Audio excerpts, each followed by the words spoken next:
Out here in the Appalachian dark, fog doesn't just hide the road, it hides memories. Truckers have always known this. And tonight you'll find out why. These aren't ghost stories told over campfires. These are real accounts pulled from CB logs, lost dashcam tapes, and drivers who never talk about what happened. Unless they're sure no one else is listening. If you love these eerie deep road tales, drop a like. It helps get this video to more horror fans like you. Comment where you're watching from because every viewer is part of this horror family, and I want to know where my people are tonight. And once you've made it through, tell me which story chilled you the most. Subscribe if you haven't.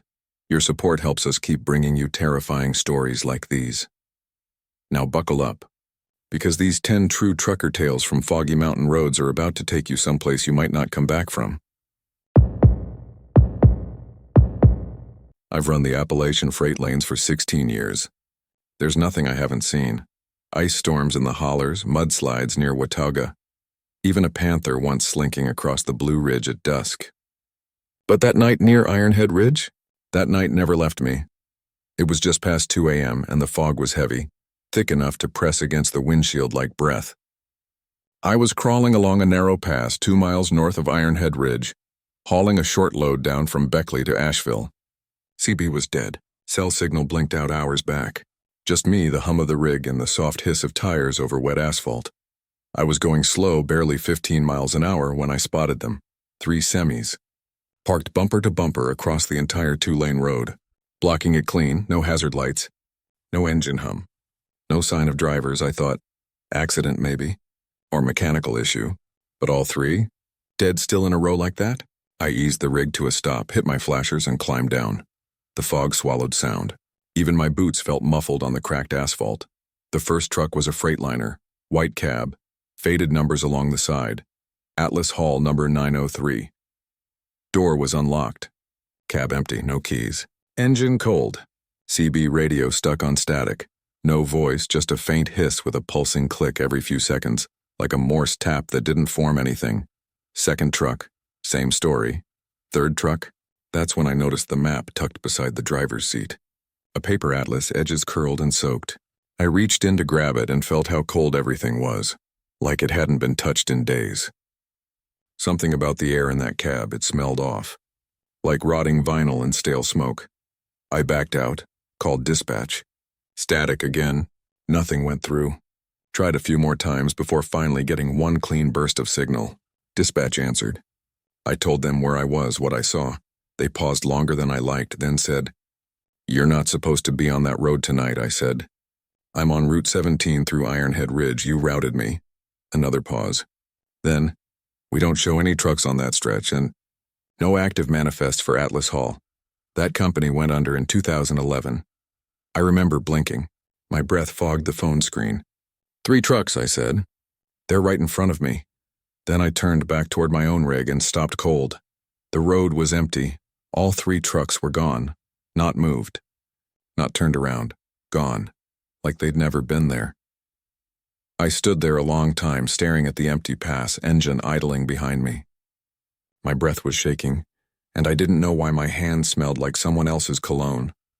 I didn't sleep that night. Made it to a diner off Route 19 near Burnsville, just as the sun was breaking over the treetops. Ordered coffee, didn't touch it. Just sat there watching the frost melt on the windows and trying not to think. By 9 a.m., I was back at the depot in Asheville. Parked the rig, went straight to dispatch. Showed them my dashcam. But the footage cut out right before Ironhead. Picked up again when I was pulling off onto gravel. Glitch in the fog, they said. Right.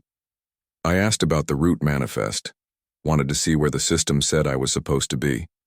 The sheet they printed off had a different route entirely. Said I was routed down the 42 bypass, not through Ironhead Ridge at all. I swear I didn't go off course. But maybe I'd missed a sign. Maybe the fog was thicker than I thought. Still, I couldn't shake what I'd seen. The trucks. The cold cabins. The static. That atlas. That smell.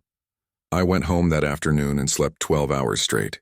Woke up in a sweat, dreaming of muffled tapping noises and radios whispering things I couldn't make out.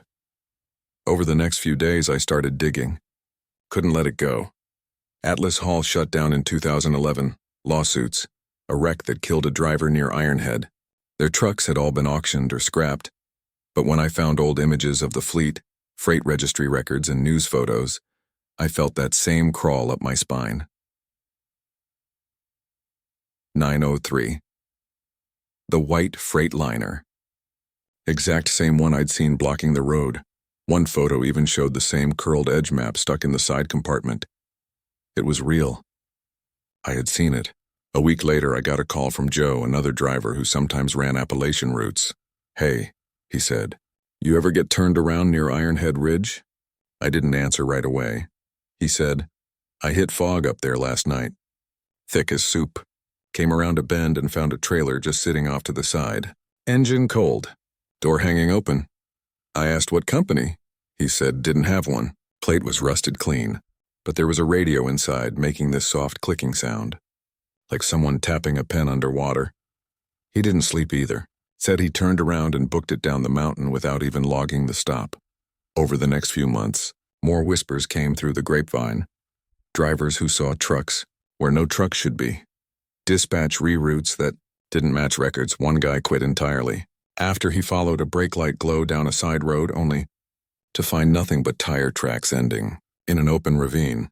I started avoiding that stretch, told myself it was just tricks of the fog, leftover fear, trauma from a bad night, but I still hear it sometimes. That radio static, that faint knocking sound just behind the noise, like someone tapping from the inside of something.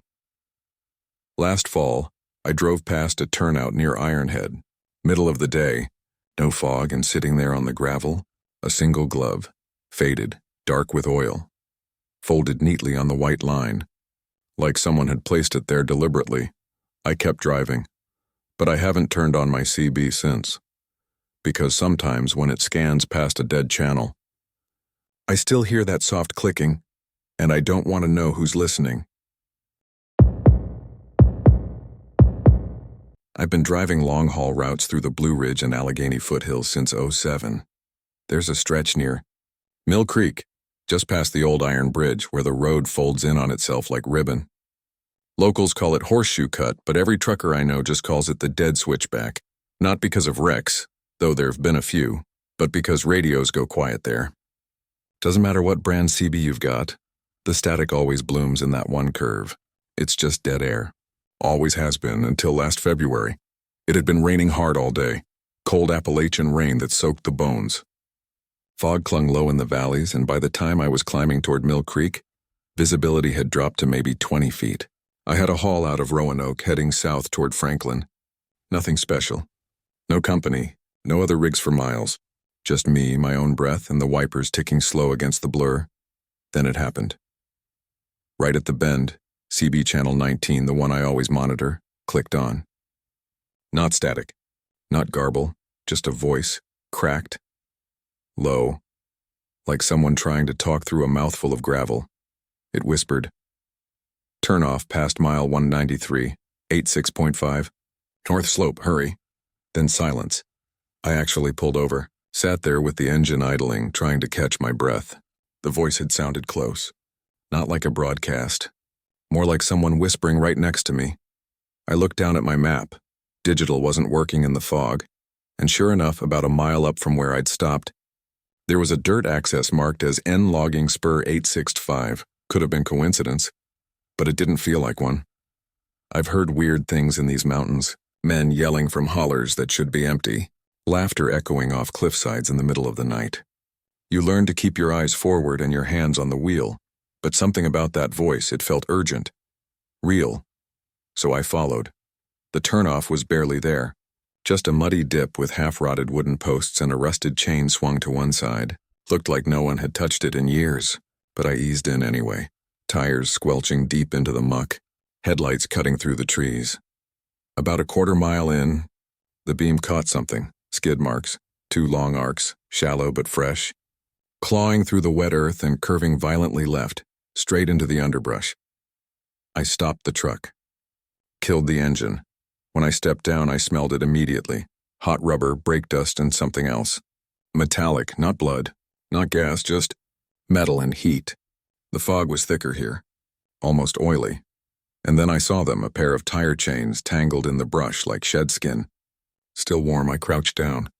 Touched them, they'd been run hard, links scraped and gleaming. No wreck nearby. No vehicle. Just those chains. Then I walked around to check my own trailer and froze. There, smeared across the side panel near the rear door, was a handprint, long, dragged downward, like someone had clawed at it with wet fingers. I didn't hear anything behind me. But I felt it, a change in the pressure of the fog, a presence. Like the woods had taken a breath and were waiting for mine. I didn't investigate. I didn't call it in. I climbed back into my cab, locked the doors, and didn't take my hand off the wheel until I hit paved road again. Back on the main route, I checked the CB dead static. I told myself to forget it. Whatever it was, whatever I thought I heard, it wasn't my business. I delivered the haul, signed the sheet, and took a room at a roadside motel near Silva. I didn't sleep much, kept hearing that voice again in my head. 86.5, hurry. The urgency in it wasn't fear. It was resignation. Like whoever it was had already given up. Next morning, I did what I shouldn't have done. I went back, left the rig in the gravel lot beside a fire road, hiked in on foot. The fog hadn't lifted even though the sun was up. Trees leaned over the trail like they were listening. The skid marks were still there. So were the chains. But this time, I followed the marks into the brush. Only about 10 yards in, I found torn bits of plastic, part of a broken taillight, a scrap of blue tarp, a crushed thermos dented and cracked, and then about 15 yards deeper, an old roadside cross, white-painted wood, tilted sideways in the mud. No name, no date, just a number burned into the top beam. 55, same as the voice. I stood there for a long time. Long enough to hear water moving nearby like a shallow creek under the leaves. Long enough to realize there were no birds. No wind, just silence and fog. On the way back to my rig, I noticed something I hadn't before. On one of the tire chains, a strip of fabric was snagged. Looked like denim, faded and torn. I didn't take it. I didn't touch it, but I never drove that route again. I tried to bring it up at a diner in Johnson City a few weeks later. Some old drivers were talking about weird weather patterns up near Ironhead and Mill Creek. One of them, Ray, I think, got real quiet when I mentioned the voice on the CB. He said, "You didn't follow it, did you?" I didn't answer. He nodded slow, looked down at his coffee. Saw chains on that slope once too, back in '99, but I kept driving. I asked if he ever heard the voice again. He said no. But I think about it every time I drive through fog. That's what sticks with you. Not what you saw, not what you found, but what might have happened if you hadn't stopped, or worse, what might have happened because you did. I keep driving. Other routes now. Mostly lowland. No switchbacks, no fog. But every so often the CB clicks to life for half a second, just long enough to make me reach for the dial, and every time I wonder, was someone calling for help? Or just trying to take me off the road with them? I'll never know. But I still see that handprint sometimes, burned into the metal of my trailer door long since washed clean. It was facing the wrong way, like they were trying to get in. I've driven every pass, trail, and hollow from Irwin to Boone. The back roads don't scare me, not even the steep ones, not even at night. But I avoid Wolfjaw Hollow when I can, not because of stories, though there are plenty. People say it earned its name back in the early 1900s when a pack took down a prospector in the gulch. Others say the name came later, after a string of accidents on the descent, trucks flipping, brakes failing, rigs going off the edge and never being recovered. But none of that had ever concerned me. I don't believe in cursed roads. I believe in bad maintenance and poor weather. Still, that night I shouldn't have taken the hollow. But I was tired, behind schedule, and the GPS rerouted me from a landslide near Elk Shoals. The detour added hours unless I went through Wolfjaw. I sat on the shoulder a while, engine ticking in the cold, rain pinging off the roof. Then I turned the wheel and took the drop. It was near midnight when I hit the descent. The fog was thick. Not just heavy, solid. My high beams lit nothing but a wall of mist. The trees on either side closed in like ribs. The road narrowed. No cell signal, no CB chatter. Just me and the wet groan of tires crawling downhill. Then I noticed the lights. In my mirror, 2 white beams. Close. Too close. They blinked into view on the far side of a switchback. I figured maybe another trucker got caught in the same detour. I tapped my brake to signal, gave them a chance to pass. But they didn't, they just held position. Close might have been nerves. I'd been on the road 12 hours, running low on sleep and caffeine. But something about the way those headlights didn't move, put a weight in my chest. At one point, I came to a wide shoulder near a runoff ditch. Pulled over, left room for them to pass. Waited. Nothing. I stepped down from the cab, boots sinking into cold mud, and turned back toward the curve. No lights, no engine hum, no vehicle. Just the sound of rain hitting leaves and my own breath fogging up. I walked back 30 yards, flashlight low. No tracks, no tire ruts. The road behind me was empty, but I swear I saw those headlights. I felt them. I got back in the cab, heart beating faster than I liked, and didn't stop again until I hit the lights of a closed service station near Mountain View. Parked beneath a dead street lamp, engine still running, and I just sat there watching the mirror. Back at the house the next evening, I dumped my duffel, showered off the road, and cracked a beer before sitting down to check the dash cam footage. Not because I thought I'd see anything unusual, I just wanted proof. To reassure myself I wasn't losing my grip, I fast-forwarded to the descent, timestamp just after 11:58 p.m. The road dipped into fog, headlights cutting through milk. Then I saw it, nothing behind me. For 30 solid minutes of video, nothing followed. No beams, no glow, no second set of lights cresting the hill, just empty. Road, even at the moment I pulled over on the shoulder, where I know I saw lights, there was nothing but wet pavement and trees. I scrubbed through the timeline twice, then slowed it down. Still nothing. But that wasn't the part that made my skin tighten. The footage ends abruptly, not at the end of the route. Not when I parked at Mountain View. It ends with the sound of gravel, the camera jostling slightly, then a click, my driver's side door opening from the outside. I stared at the frozen frame, the faint blur of fog and part of the mirror angle shifting, then black. That door had been locked. I lock it automatically, always. There's no reason the footage should have stopped recording, unless something tripped it. Check the timestamps. The file ended at 12:37 a.m. I arrived at the station at 12:51. That left 14 minutes I couldn't account for. I don't remember pulling back onto the road. I don't remember driving the rest of the way. My last clear memory is sitting on that shoulder, watching fog curl around my side mirrors. After that, nothing. I sat there at my kitchen table until the beer went warm and flat in my hand. Played the video again, same result. No headlights, no sound, no explanation. I didn't tell anyone. Not at first. Not until a week later when I ran into a guy named Rick at a way station in Virginia.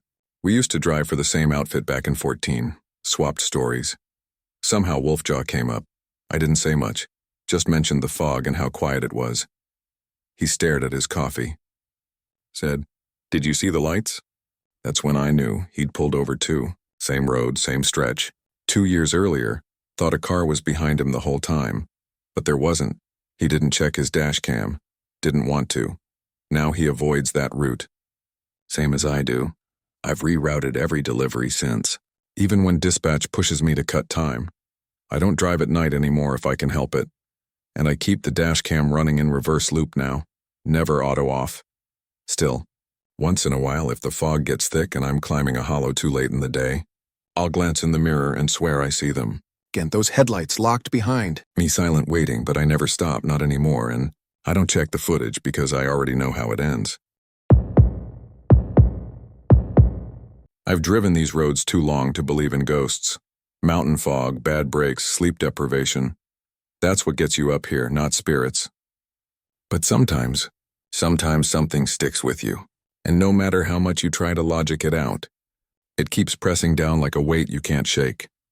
That's what happened on the descent into Laurel Gap last fall. It was a late run, solo haul, furniture load coming down out of Charleston, heading into northern Georgia. Not my usual route, but I owed dispatch a favor. Took the back roads through Avery County, thinking I could shave time off the ridge and beat the overnight storm they were calling for. The rain came early. Light at first, just a mist over the ridgeline. But the deeper I got into the hollow, the thicker it clung. The CB had been quiet most of the night. No other rigs on that stretch. No chatter, no check-ins. Just after 2 a.m., somewhere past mile marker 74, the static broke. Then I heard it. "You still running like your brakes ain't got feelings?" It was Rick's voice. Same Carolina drawl, same stupid jokes he used to crack on late shifts. The cadence hit me hard, like a fist to the ribs. For a second, I forgot to breathe. Rick died 5 years ago, crushed in a rollover up past Boone just before daylight. He was hauling livestock. The road was wet. They said he probably dozed off. But there he was, clear as if he was sitting in my passenger seat. "Ease up before the hairpin," he said. "Rock slide up ahead's got your name on it." I stared at the CB like it had grown teeth. There was a tight curve coming up. I'd taken it a dozen times before. A blind left bend carved right into the slope. If there'd been a rock fall, I wouldn't see it until too late. My heart was thudding, hands slick on the wheel. I downshifted, slowed, let the Jake brake rumble out like a warning growl. Came around the bend doing 25. And there it was, a pile of wet boulders, fresh from the hillside, maybe 20 yards ahead, just enough room to swerve past and clip the shoulder. If I'd hit that curve at normal speed, I'd have rolled for sure. I pulled off right after the slide. Engine ticking, hands shaking, flipped the CB. Dead again, just static. I sat there trying to calm my pulse, feeling the fog press against the windows like breath. Reached for the log, wanted to check the timestamp on the transmission, see if maybe someone else was playing games. But the log didn't show anything. No call, no ping, just a gap in the feed. And when I leaned forward toward the windshield, I saw something scrawled in the condensation near the base of the glass, finger-written, shaky, "You're welcome." I stayed parked on the turnout for almost 30 minutes, long enough for the fog to thin and the wind to pick up. I even stepped outside thinking maybe the writing was a trick of the mist. But when I wiped the windshield clean and climbed back in, I could still see it faintly, etched from the inside. Not on the glass. On the film of residue that clings to every truck's window after weeks on the road. I didn't know what to do with it. Couldn't scrub it off. It stayed there like it wanted to be read. Next morning, after delivery, I headed back to my garage near Asheville. Told myself it was stress, a fluke. Maybe I'd been thinking about Rick that night and imagined it. Wouldn't be the first time a tired brain filled in gaps with ghosts. But it didn't sit right. So I pulled the dashcam card, skipped to the segment near mile 74, saw the headlights blur as the fog swallowed the road, heard the hum of tires easing into the curve, and then nothing. The camera cut out exactly 8 seconds before the curve, and picked back up 20 seconds later, right after I swerved past the rockfall. That camera runs on a continuous loop. It doesn't cut unless the engine dies or power disconnects. But the engine was still running. Lights were still on, just a clean blank gap, and the weirdest thing, when I froze the first frame after the cut, I caught something in the passenger side mirror, not clear. Just a blur, a shape, like someone leaning forward like they'd been sitting in the seat next to me. Right where Rick always used to toss his cap and thermos back in the day. I paused the feed. Zoomed in, couldn't make sense of it. My reflection wasn't even visible, just the faint suggestion of another presence. That's when I remembered something else. Back when Rick and I used to run late-night hauls together, he'd tap the glass on the passenger window 3 times if he thought I was zoning out. Never said anything. Just tap, tap, tap like a signal to snap me back. I thought about that curve. About how I'd braked early. Not because of the voice, but because I'd felt something. Tap lightly on the cab frame. On the glass 3 times. That detail stayed buried until I rewatched the footage again. I haven't told many people. Truckers are a skeptical bunch, and I get it. We see shadows, half-hear voices, feel things when we're alone in the dark for too long. It gets into your head. But that writing didn't come from my head, and neither did that missing footage. The words are still there, even now, weeks later. Faded but permanent. "You're welcome." Written in grime that I didn't touch. Sometimes I wonder, if I hadn't slowed down, would the message have been different? Would it have said "too late"? I still run freight through the mountains. I still take the late shifts, but I keep Channel 19 open now. Always. And sometimes, just before a curve, I hear static crackle, like someone's about to speak. I don't always catch what they say, but I slow down anyway. just in case Rick's still out there, still riding shotgun, still watching my back. I've run freight through the Appalachians for 15 years. Learned early on to stick to routes I know, to take no detours unless I absolutely have to. But last October, around 3 a.m., I missed the way station outside Linville by about 30 seconds. Flashing lights already up, DOT swarming a rig ahead of me. I wasn't overweight, but I was overdue on one brake line inspection and didn't feel like gambling. I turned off on a side road before they could flag me. It was called Bearhook Summit. Didn't recognize the name, but it looked like a connector. Narrow 2-lane, steep incline. Asphalt was decent enough. GPS flickered once, then rerouted. 20 miles of winding switchbacks and I'd be back on my original path. Or so I thought. 10 minutes in, the fog came down hard. Real Appalachian stuff, not mist. Fog, thick as spilled milk, clinging to the glass, swallowing high beams. The kind that makes you feel like you're underwater. I dropped my speed to 20. No signal, CB static. Even the emergency channel was quiet. The woods around the road had that look, dense and old. Everything damp. Mud-rutted shoulders. Trees hunched over like old men whispering. Then the GPS started acting up, recalculating, again and again. Each time, it tried to redirect me with the same instruction. U-turn ahead. But there was no U-turn, no pull-offs, no intersections. Just winding asphalt curling through endless timber. I figured maybe the road looped around a ridgeline, common enough up here. So I kept going. But the landmarks started repeating. Same slumped mailbox with the red reflector. Same roadkill possum in the gutter bloated and wet. Same bent sign that read "Watch for Ice." I passed them 3 times. I pulled off at one point, climbed down from the cab to check the tires, make sure I hadn't blown something or warped the steering. Everything was fine. Cold but fine, the silence hit me hardest, not a bird, not a rustle. Even the engine noise felt swallowed, like the fog had thickened around the sound and pulled it under. I was starting to think I'd missed a side road somewhere when my headlights caught movement ahead. Metal, flat, wide. I crept forward and froze. My own trailer was sitting there, parked across the road, blocking it. Lights off. Reflectors glowing dull red in the fog. Same scuffs along the bottom rail. Same rusted reefer vent, but I hadn't stopped. I'd been moving the whole time. My brakes hadn't been touched in over 2 hours. I sat there in the cab, staring at my own trailer parked like a barricade, and that's when I noticed the back doors were open. Just a crack. I didn't get out right away. I just sat with my hazard lights ticking in the fog, illuminating the eerie shape of what should have been impossible. My trailer, my exact trailer, parked in the middle of nowhere.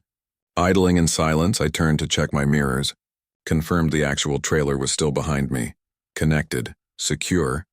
I even put the truck in park, climbed out and walked back to touch it. The steel was cold. Brake lines were tight. The seal tag on the doors unbroken. But 50 yards ahead, the same trailer waited like a dead thing. I walked toward it. Gravel soft underfoot. My boots left prints in the wet grit. When I reached it, I noticed a few more details. The rear bumper had a fresh scrape across the left corner, one I hadn't gotten. Not yet, at least. There was mud caked higher than mine. Thicker, as if this trailer had been off-road. The doors were open just enough to see dark space inside. I don't know why I looked. I shouldn't have. But I swung one of the doors fully open, empty. Except for one thing. A small stack of paper, loose pages, damp with condensation, lying right in the center of the trailer floor. I stepped up onto the lip and reached in. The top sheet was a printed log, my delivery manifest from 2 weeks prior. Same client name, same order number, except this one was signed, not by me. The signature was smeared, almost illegible, but I could make out a timestamp. Logged 3:43 a.m. Bearhook Summit. I checked my watch. It was 3:42. A drop of water fell from the ceiling and landed on the paper. I backed out. Walked around the trailer again. Looked for plates, VIN, anything. Nothing matched. And then behind me, I heard a sound. Hiss, tick, click, like air brakes letting off. I turned back toward my own rig. It was gone. I stood in the road, chest hollowing out, scanning the fog, just trees, just silence. And behind me, the trailer I'd been inspecting, Also gone, only the wet road. 2 sets of tracks leading nowhere. I don't remember the next few minutes. I came to, sitting inside the cab, engine on, headlights cutting through fog. My GPS had reset. Now it showed a clean, straight route. 16 minutes to the highway. The road ahead was empty. The same way it had been all night, but the trailer behind me had mud up the sides now. A long smear I couldn't explain. When I made it to the first fuel stop, I ran a full inspection. Brakes, tires, undercarriage, the manifest in my glove box? Still blank. No signature, no entry at all for Bear Hook Summit. Later that day, I called dispatch and asked if they'd ever heard of that detour. They said there's no connector called Bear Hook Summit in that part of the state. No dot record. Nothing listed on maps. I still have the printed log I found in that trailer, creased, water-stained, timestamp blurred. Every time I try to throw it away, I end up putting it back in the glove box. Because deep down, I know I was supposed to crash that night or vanish or never come back down. And whatever happened up there in that fog, it left something behind. Not a ghost, not a phantom, just a copy. And sometimes I wonder, when I'm running late through some hollow pass and the fog starts rising again, am I driving the original or the version that got left behind? I've been hauling freight through western North Carolina for over a decade, and I don't scare easy. The roads out here teach you patience, tight switchbacks, blind turns, and fog so thick it feels like wool pressed against the glass. You learn to keep your eyes ahead, your hands steady, and your mind clear. But what happened on Hazel Creek last fall? I haven't told many people, not because they wouldn't believe me, but because I'm not sure I believe it myself. It started with a detour. Usual route through Fontana was blocked. Tree down, some flooding on the main bypass, so I dipped down toward Hazel Creek. Locals know the area, but you don't see many rigs taking that stretch. It's too narrow, too forgotten. But I was light that night, just a short haul of empty totes, and I figured I could crawl it slow. Fog rolled in halfway down the descent. Thick and low, like it had pooled in the valley. My headlights only cut a few feet ahead. The beams swallowed whole. Everything looked washed out and colorless, just grays and whites. Trees loomed like silhouettes. The road slippery from the earlier rain. The only sound was the low hum of the engine and the occasional squeak of the brakes when I tapped them. Around one of the longer bends, just past mile marker 52, I saw him, a man standing in the middle of the road. At first, I thought he was a flagger, maybe road work ahead, though I hadn't seen any signs. He was wearing a reflective vest, the kind with the crisscross pattern and shoulder bands. Boots, pants streaked with mud. I couldn't see a hard hat, but the fog made details swim. He raised one arm, motioned me to stop. I eased the truck to a crawl. Put it in neutral. Rolled down my window about halfway. That's when I realized he wasn't holding a flashlight, just his hand, open-palmed. No gear. No cone lights, no truck, just him. I leaned slightly out the window and called, "You all right?" He didn't answer, but his eyes, they caught the light like animal eyes. Reflected red. Not glowing. Just reflecting, like a cat on the shoulder at night. Then I blinked, and he was gone. Just gone. No sound. No movement. Nothing but fog where he'd been standing. I don't remember shifting back into gear. My hands moved on their own. I drove. Slow. Careful. Eyes scanning every shoulder, every tree trunk, every shadow. The fog didn't lift until almost 5 a.m., when the first gray light started bleeding across the hills. By then, I'd already made it past Bryson City. I didn't stop, didn't pull over. Didn't even drink the thermos coffee I'd packed. Something about that man or whatever I saw had hollowed me out. I felt cold, stripped, and I didn't sleep in my cab that night. I just kept driving until the sun came up. I tried to write it off. Sleep deprivation, fog playing tricks on my eyes, the reflective vest, the hand. Maybe it was a hiker who wandered too close to the road. The red eyes, maybe the taillight of a parked car catching the mirror. My brain reaching for patterns in the dark, but it didn't sit right. A week later, I pulled up the dash cam. I don't usually review footage unless there's an incident, but I needed to see it. Needed to know what I saw was real. I cued the file, slowed playback near the curve. The fog made it grainy, but there was a shape in the road. Just for a few frames, not tall. Just under 6 feet still. Arm raised, no hat. No light. And just before the camera cut to white static, 3 full seconds before, it caught a glint off 2 points. Red. I paused it there, sat staring at the screen. I didn't tell dispatch, didn't want it in the log, just made a note to avoid Hazel Creek from then on, but that wasn't the end. About 3 weeks later, I stopped at a diner outside Silva. Old place, trucker-friendly. I was swapping stories with a guy I'd seen around. Donnie ran scrap down from Bluefield. He mentioned Hazel Creek. Said, "You ever take that pass at night?" I didn't answer right away. He took a sip of coffee. Saw a worker standing in the middle of the road once. Waved me down. No flashlight. No truck, just standing there. I looked at him hard. He said, pulled over to ask if he needed help. Guy didn't speak. Just pointed toward the shoulder. I blinked and he was gone. I thought I'd imagined it. He never reviewed his cam. Didn't want to, just like me. I asked what mile. He said 50-something. Right before the long S-turn, why? I shook my head, didn't answer. Weeks passed. Then months, but I kept thinking about that moment, how he didn't try to speak. How he didn't flinch. Just held out his hand like he expected me to stop. Expected me to listen, like maybe others hadn't. And every so often I start wondering, was he trying to stop me from something ahead? Or was he trying to make me stop for good? These days I keep my CB on low through the hollows. Keep the windows rolled halfway even when it's cold so I can hear the road, the wind, whatever else might be out there. And when fog starts to roll in, I don't blink, I just drive. Because if I see him again, I'm not stopping, I won't even slow down. Some warnings are meant for others, and some roads remember who didn't listen. I was hauling light out of Kentucky into Asheville. Quick overnight run all downhill.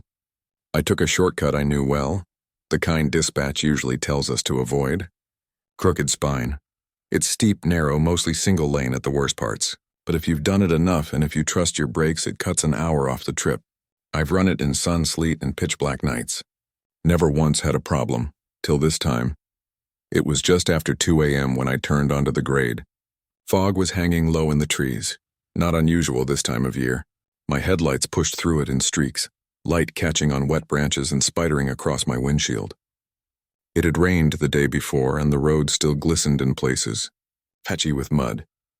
I passed mile marker 47, then a few turns later, tight switchback, soft shoulder on the left, I passed it again, mile marker 47. I figured maybe I was tired, maybe I'd misread it. They're just metal signs screwed into wooden posts. Could have been a duplicate.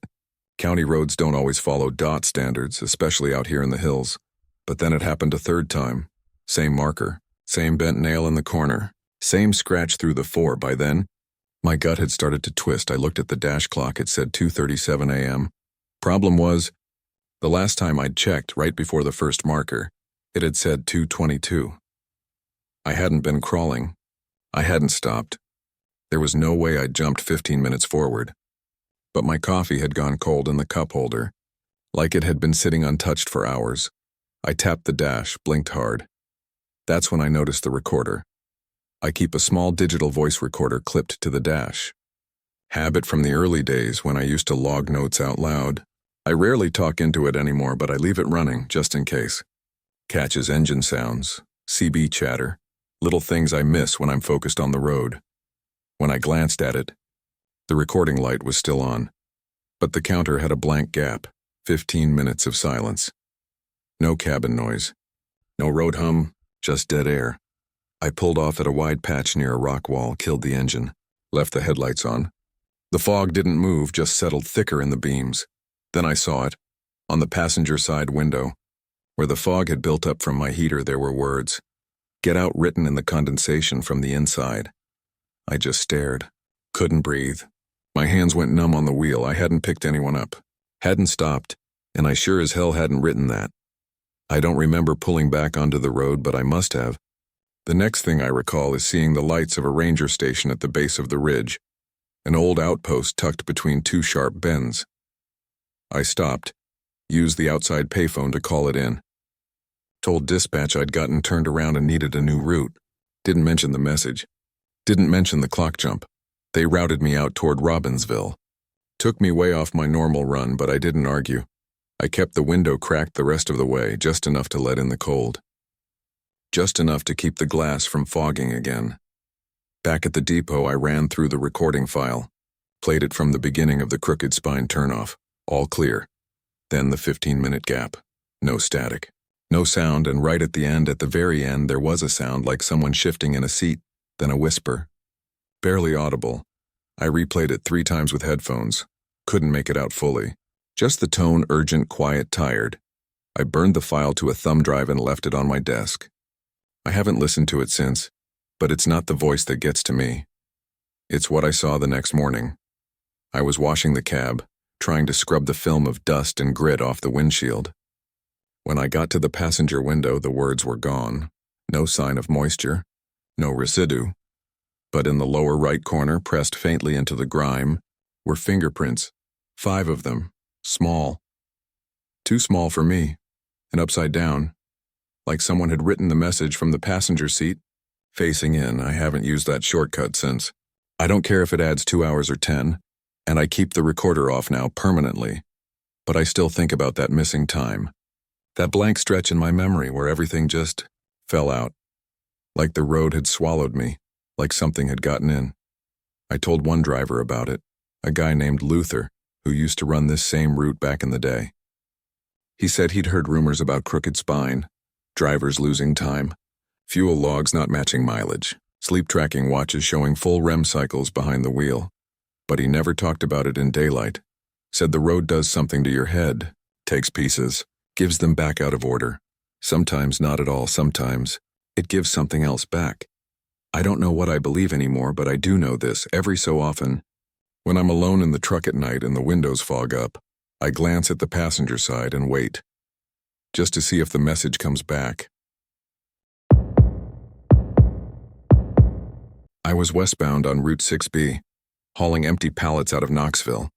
Just a quick reposition run, nothing pressing. But somewhere past Red Lick Gap, the fog dropped hard. Not the kind that creeps in, it fell. 1 minute I could see the tree line. The next it was like someone had pulled gauze over the world. Headlights went white, useless. Every road marking disappeared. The CB turned quiet. Even the dash clock felt slower, like everything had sunk underwater. Dispatch buzzed in, said there was a fog shelter up ahead. I'd never heard of such a thing. I said so. The voice on the other end just told me, pull off. Wait it out. He'll see the sign. Sure enough, a few minutes later, a rusted green placard appeared through the mist. Just the words, fog shelter, 0.5 miles, arrow pointing right. I took it. The road into the shelter lot was narrow, cracked, and lumpy with frost heave. Pines leaned in close. My tires thudded over wet gravel. It opened into what looked like an old way station or rest stop. 2 lanes wide, barely striped. A busted guard shack slouched to the side. No lights. No signs of life, but it was flat, and I figured it was better than curling into a ravine. I killed the engine, let the silence settle, no wind, no bugs. Just fog pressing against the glass. I left my running lights on out of habit. Didn't want to feel completely cut off. An hour passed. Maybe more. My thermos coffee had gone lukewarm. I scrolled through old texts. Tried to get a signal, nothing. Not even static on the CB. Just dead air. I remember reaching for the overhead storage, pulling down a pack of crackers, chewing slow. Then I checked my mirrors and paused. The fog behind me was so thick I couldn't see my own trailer, not even the outline. Just white, dense uniform. Still, that was the first time I felt something. Wrong, not scary. Just off. Like I'd slipped into a pocket of the world where time didn't move the same. I turned to the side window. That's when I saw the first pair of headlights. Faint, fuzzy, circling through the fog. Maybe 50 yards out, but no sound, no engine. No crunch of tires on gravel, just lights moving slow and wide. Like someone taking a lazy arc through the lot. Then they faded. 10 seconds later, another pair, closer, still no sound. I leaned forward, cracked the window. Nothing but cold air and silence. I started the engine again, more out of instinct than need. The low rumble felt grounding, like something tethering me to reality. The cab shuddered slightly. I clicked the defrost on, though the windshield wasn't fogged. The lights appeared again. This time in the driver's side mirror, maybe 30 feet back. Still no noise. I turned on the brights, but they only lit the fog, swallowed it really. Like it was too thick to pierce. My trailer never appeared. The lights passed behind me again. Headed toward the right flank, I flipped on the dome light. Reached for the dash cam, still rolling. I tapped the playback. It showed nothing. No headlights. No movement, just me and a dead-still truck. Surrounded by blank fog, but I saw them. Outside the window, another set of beams appeared. Closer now. Right near the mirror. I cracked the door and stepped out. Just one boot down. The gravel was damp, soft, but still. No tire tracks. No headlights pointed at me now. No approaching truck. Just empty space. Back inside the cab, the hair on my arms was standing up. I reached for the CB. Clicked to channel 19. Anyone near shelter 6B? Static, then a pop, followed by breathing. Faint. Like someone close to the mic. I let go. Waited. Tried again. Anyone copy? I think I've got company out here. More static. Then the voice. One word. Wait. That was it. Male voice. Flat. No accent. I stared at the radio. It didn't glow like it should when someone transmits. I killed it. Killed the lights too, sat in the dark. Minutes passed. Then, the cab rocked, just once. Like someone leaned against it. Hard. I froze. Didn't breathe. Didn't blink. Outside the windshield, the fog rippled slightly. Then those same headlights came through again, closer than ever. But now they weren't facing me. They were facing each other, like two vehicles side by side. Parked close, boxed in. I turned on the dome light, looked at the windows and saw it, a handprint. Just one. On the inside of the passenger. Window pressed into the fog, fingers long, splayed, palm smudged. Stared at it for a long time, then looked down. My thermos was on the floor, spilled and open. I hadn't moved it. I don't remember leaving the lot. I don't remember the fog lifting, but I do remember seeing dawn break through the tree line as I passed a BP station just before Burnsville. I pulled in and sat shaking with the truck in idle for nearly 15 minutes before I could get out. The trailer was still attached. No damage. No markings, but the sidewalls were wet with condensation, top to bottom, like they'd been sitting in dense fog for days. I checked the dash cam again that afternoon. Same result. Nothing in the footage, just silence. No lights. No voice, not even the handprint. But it's still there, in my memory. That print, that whisper. Wait. Like something wasn't done yet. I don't stop at shelters anymore. Doesn't matter the weather. Doesn't matter the terrain. I'd rather crawl at 5 miles per hour with my flashers on than ever park in a dead lot surrounded by fog, because sometimes silence isn't just silence, and headlights don't always belong to something you can hear. I've driven freight through the southern stretch of the Appalachians for years now. Through hollers no one's mapped right, towns that still use rotary phones, roads so narrow the pines scrape your mirrors. But Cutter's Peak always felt different, not dangerous, just heavy. Like the air there hangs thicker, like the silence presses back when you speak. I'd driven it maybe a dozen times before. It's a 2-lane cut through Black Birch Ridge a little west of Spruce Lick. No cell signal, no pull-offs, just road, mountain, and sky, if you're lucky enough to see through the fog. That night I was running late, hauling an empty flatbed back down to Waynesboro. Nothing in the trailer, just me and the radio and the low hum of tires chewing old asphalt. Then the CB crackled. That wasn't strange by itself. Cutter's Peak messes with signal. You'll hear chatter from other channels, old music bleeding in from nowhere. Sometimes you get ghost skips, garbled echoes from hundreds of miles off, but this one was clear, high-pitched, a kid's voice, repeating one word, soft and slow, Caleb, over and over. Caleb, Caleb, Caleb. I froze. That's my name. I grabbed the mic, thumbed it once. Break 19, who's calling? Silence, then Caleb. Don't stop. I switched channels. Clicked through all 40. Static, got back to 19. Caleb. I shut the CB off completely. Just killed the power. The cab went quiet except for the rumble of the engine and the dull hum of my tires. I leaned back, tried to shake it off. Maybe someone else on the ridge had a kid in the truck messing with the mic. That's when the intercom came on.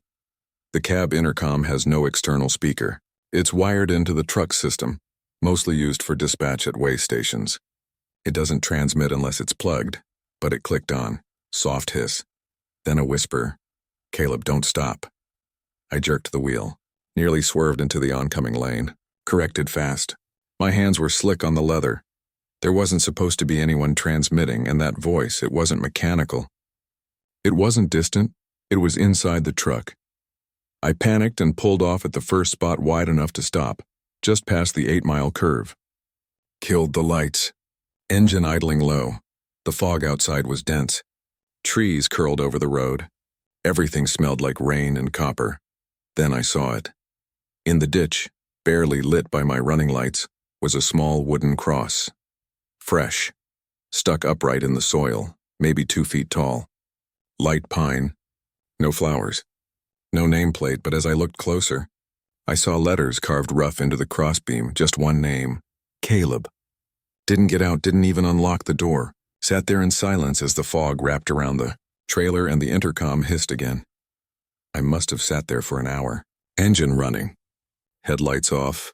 Just the glow of the dash and the whisper of the defrost kicking on every now and then. The cross stayed in the ditch, still, unmoving. I kept thinking maybe it was coincidence. Maybe it wasn't my name at all. Just a trick of light. My brain reading shapes into grain and shadow. So I finally got out. Boots hit gravel.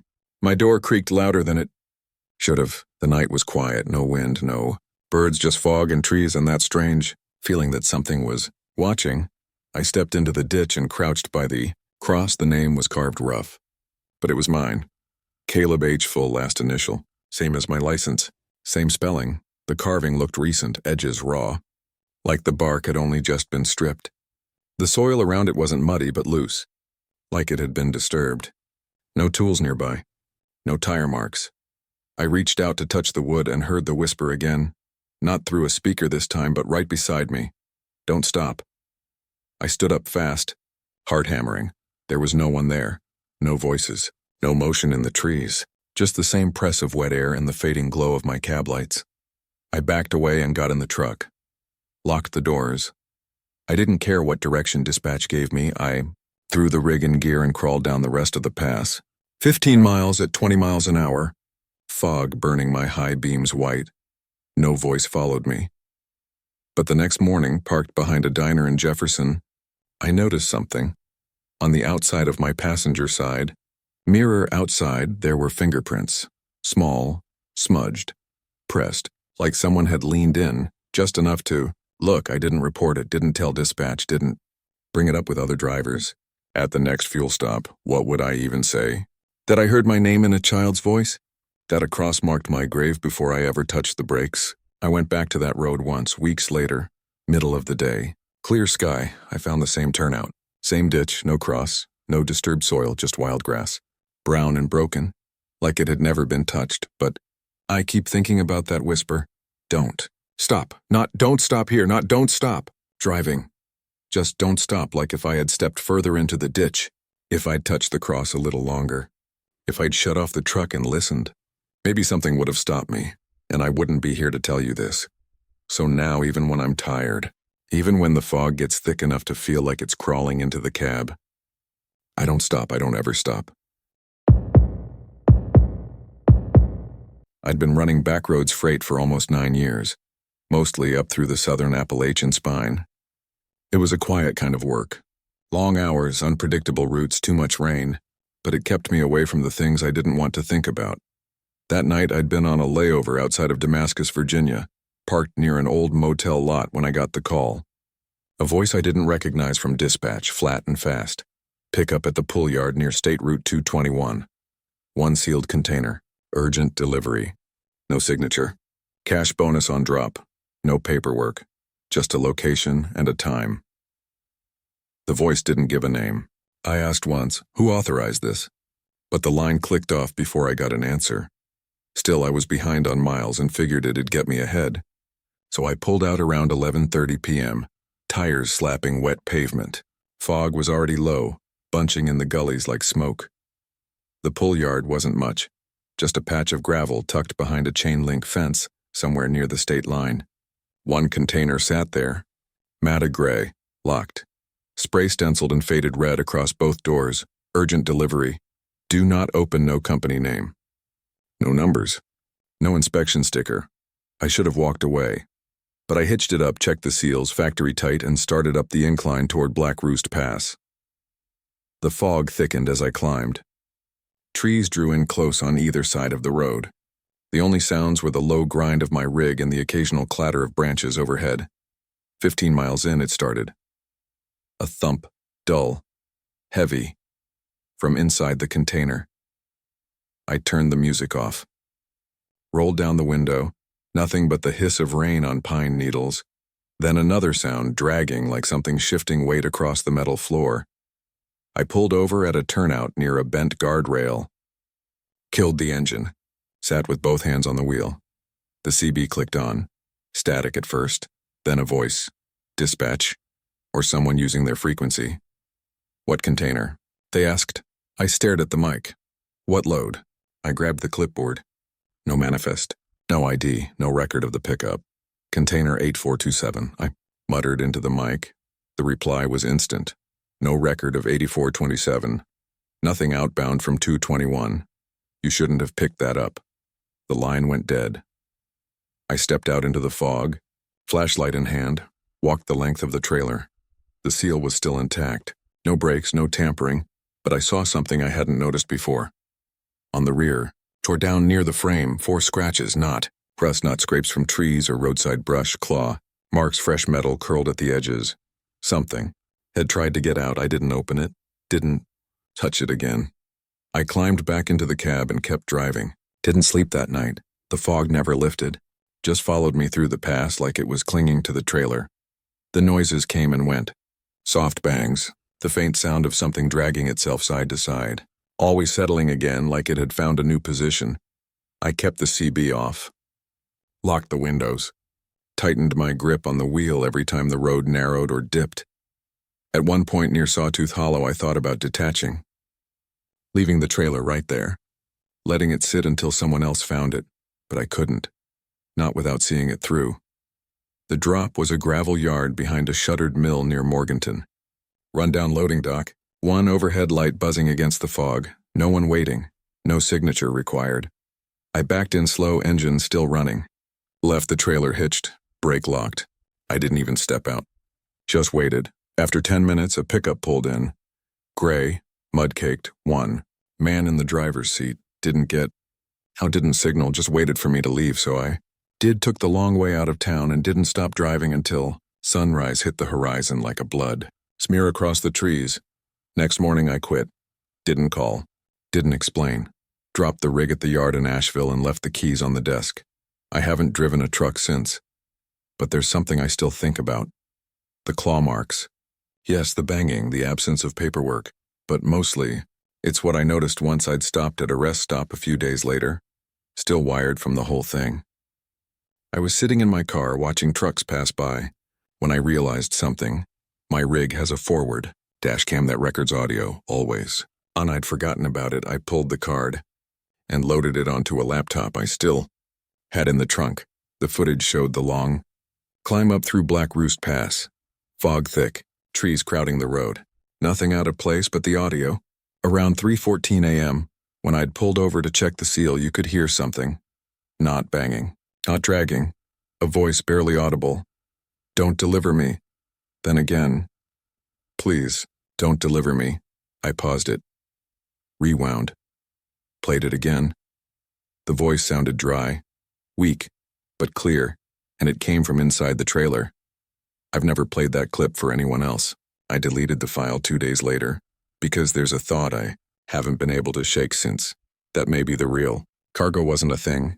Maybe it was a person, or someone who used to be one, and maybe, just maybe, I wasn't hauling something that wanted to get out.